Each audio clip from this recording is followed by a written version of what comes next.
স্থল গভীর নিম্নচাপটি বর্তমানে গাঙ্গেয় পশ্চিমবঙ্গ এবং তৎসংলগ্ন এলাকায় অবস্থান করছে।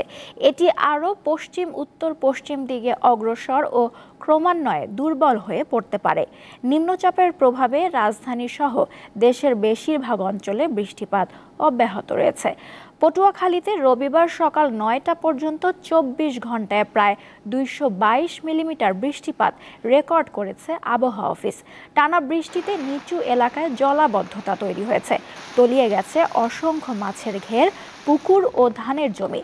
নিম্নচাপের প্রভাবে পটুয়াখালীর পায়রা সহ সব সমুদ্র বন্দরে ৩ নম্বর স্থানীয় সতর্ক সংকেত দেখিয়ে যেতে বলা হয়েছে। উপকূলীয় আরেক জেলা বরগুনায় টানা বৃষ্টিতে জনজীবনে নেমে এসেছে চরম দুর্ভোগ। ২ দিনের টানা বৃষ্টিতে পানি বেড়ে ফের বন্যার শঙ্কায় লক্ষ্মীপুর জেলা। এরই মধ্যে অনেকে উঠেছেন আশ্রয় কেন্দ্রে।